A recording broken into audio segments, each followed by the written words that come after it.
Sambil menunggu detik-detik jadwal pencairan atau penyaluran bantuan PKH tahap 3 dan juga untuk bantuan BPNT baik bulan Juni maupun bulan Juli, apakah Anda yakin bantuan Anda akan cair di tahap ini? Nah, berikut ada 8 penyebab atau 8 faktor yang menyebabkan bantuan Anda bisa dihapus. Bisa mulai bulan ini atau bulan depan. Ini untuk bantuan PKH, bantuan BPNT, dan juga untuk bantuan PBI. Kira-kira apa saja 8 faktor atau penyebabnya? Apakah Anda masuk dalam satu di antara 8 penyebab tersebut? Simak video ini sampai akhir, jangan kemana-mana, kita intro dulu. Assalamualaikum warahmatullahi wabarakatuh. Salam sejahtera, Shalom, Om Swastiastu, Namo Buddhaya, salam kebajikan. Sobat YouTube, kembali lagi di channel saya, Sukron Channel.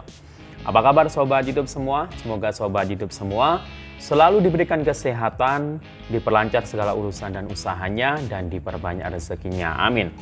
Sobat YouTube, pada video kali ini saya akan memberikan informasi terkait sambil menunggu detik-detik jadwal pencairan bantuan PKH tahap 3 dan juga untuk BPNT baik bulan Juni maupun bulan Juli.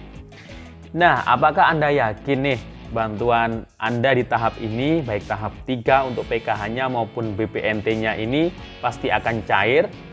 Nah, jangan senang dulu ya, atau jangan terlalu berharap.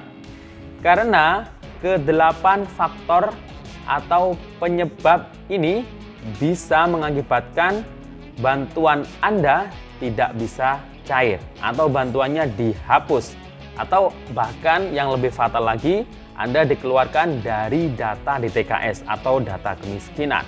Kira-kira ke-8 penyebab atau faktor ditidaklayakkannya Anda dari penerima bantuan ini apa saja ya? Kira-kira Anda masuk di salah satunya atau tidak?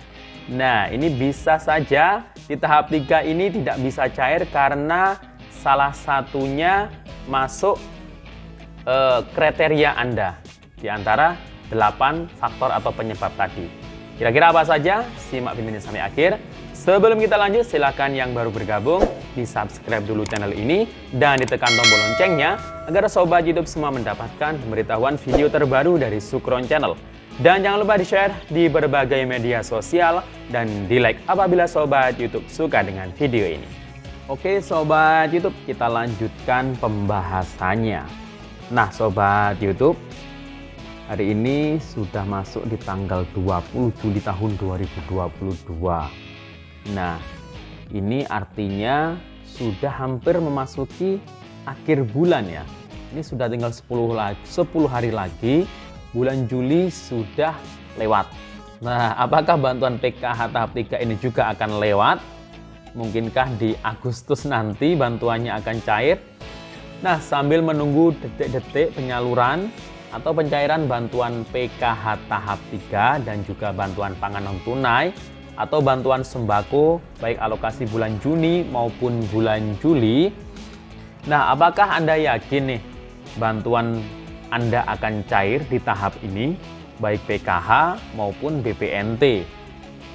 Nah, karena di setiap bulannya ini selalu ada perbaruan, selalu ada penilaian, selalu ada verifikasi namanya. Nah, jadi di aturan penerima bansos ini mulai tahun kemarin ini sebenarnya ya, dan apalagi tahun ini. Nah, ini selalu ada setiap hari, itu selalu ada verifikasi. Setiap harinya, mulai tanggal 14 hingga tanggal 30 setiap bulannya. Nah, ini menentukan nasib Anda sebagai penerima bantuan sosial. Baik bantuan PKH, bantuan sembako atau BPNT, maupun bantuan PBI.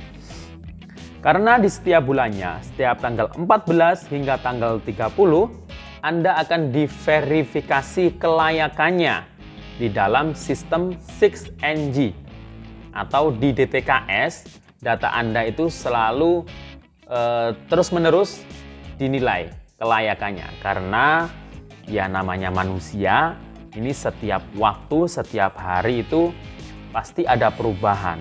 Ada yang mungkin lansia sudah meninggal, bahkan yang tidak lansia bisa saja meninggal. Ada yang mungkin sudah mampu. Nah, seperti itu ya contoh-contohnya. Nah, kira-kira di dalam verifikasi ketidaklayakan ini yang mengakibatkan Anda atau yang menjadi pedoman apakah Anda akan diberikan bantuan di tahap atau bulan selanjutnya atau tidak. Atau bahkan yang lebih fatal lagi, Anda bisa dikeluarkan dari data kemiskinan atau DTKS. Wah, kalau sudah keluar dari data DTKS ini, ya pasti bantuannya dipastikan itu akan dihapus semuanya. Dan tidak akan bisa cair lagi. Nah itu ya Sobat YouTube. Nah, di dalam verifikasi ketidaklayakan ini ada 8 faktor atau 8 penyebab yang menjadikan Anda tidak layak untuk menerima bantuan lagi. Baik bantuan PKH, BPNT atau PBI. Ini ada yang tidak layak salah satunya, ada yang tidak layak semuanya. Nah, maka dari itu simak ya 8 penyebab atau faktornya. Ini juga bisa menyebabkan bantuan PKH tahap 3 Anda bisa saja ini tidak cair. Sangat memungkinkan sekali tidak cair jika Anda masuk dalam salah satu dari 8 faktor atau penyebab tidak layak tadi. Nah, kira-kira Anda masuk di antaranya atau tidak? Maka dari itu simak ya. Yang pertama adalah KPM, keluarga penerima manfaat tersebut, ini berlaku untuk penerima PKH, BPNT maupun PBI. Ini adalah dari keluarga yang sudah mampu, sudah sejahtera atau kaya. Nah, ini bisa dilihat dari mana? Ya bisa dari rumah, dari aset sawah, mungkin punya mobil, seperti itu ya. Mungkin punya usaha yang besar. Nah, ini sudah mampu. Apalagi kemarin ada surat dari Kementerian Sosial terkait penilaian foto rumah geotagging KPM yang jadi rekomendasi dari pusat. Nah, itu ada penilaiannya, rumah mana yang layak dan yang tidak layak. Nah, ini direkomendasikan agar diverifikasi oleh pemerintah daerah. Biasanya pemerintah daerah itu instruksinya ke kepala desa atau kelurahan. Ini untuk memverifikasi masyarakatnya apakah masih layak yang punya foto, misal foto rumahnya itu bagus, itu kan yang tidak layak. Apakah memang benar rumahnya atau bukan, atau mungkin ngontrak atau mungkin numpang. Nah, itu yang menentukan nanti ada di verifikasi kelayakan yang ada di tingkat desa atau kelurahan. Tadi yang pertama sudah mampu. Kemudian yang kedua adalah alamat tidak ditemukan. Nah, ini bisa saja keluarga tersebut sudah pindah, sudah minggat mungkin ya bahasanya, sudah minggat, sudah pindah, jadi nggak tahu kemana orangnya. Nah, ini bisa dikeluarkan dari penerima bantuan. Kemudian yang ketiga, KPM tersebut profesinya atau mungkin baru berprofesi sebagai PNS atau ASN di sini ya, atau polisi atau TNI. Nah, ini nggak boleh ya. TNI, polisi, PNS itu nggak boleh dapat bantuan. Kemudian yang keempat, anggota keluarganya ini merupakan PNS, polisi atau TNI. Nah, ini juga nggak boleh. Misal ada pengurus PKH, ibu bapak itu seorang petani, tapi anaknya ini anggota keluarganya ini menjadi polisi atau TNI. Nah, ini nggak layak dapat bantuan. Nah, itu ya, memang aturannya seperti itu. Kemudian yang kelima adalah pensiunan PNS atau polisi atau TNI. Nah, pensiunan juga nggak boleh karena sudah dikasih oleh negara ya, sudah digaji oleh negara. Jadi nggak boleh double pemberian dari negara. Kemudian yang keenam adalah tidak ada komponen. Nah, ini khusus untuk yang KPM PKH. Kalau BPNT dan PBI kan nggak ada syarat komponen. Tapi kalau PKH kan harus ada komponen. Nah, ini yang keenam. Kemudian yang ketujuh, sudah tidak menjadi komponen. Nah, ini khusus untuk anggota rumah tangganya. Jadi kalau di SIG-NG itu, dalam verifikasi kelayakan itu yang diverifikasi itu bukan satu keluarga, tapi tiap anggota rumah tangga plus KPM tersebut, plus pengurusnya.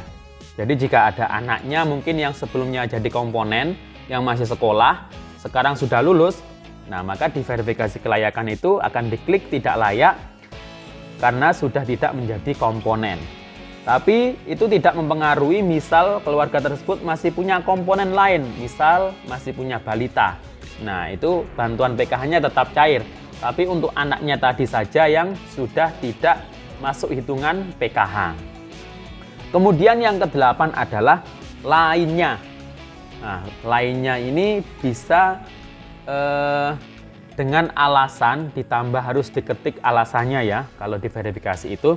Bisa karena meninggal dunia. Nah, ini juga di DTKS itu bisa langsung dipilih klik meninggal.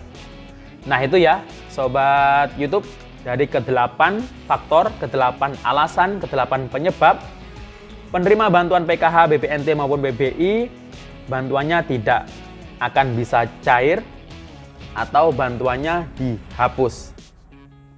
Demikian info dari saya, sampai jumpa di video saya selanjutnya. Assalamualaikum warahmatullahi wabarakatuh.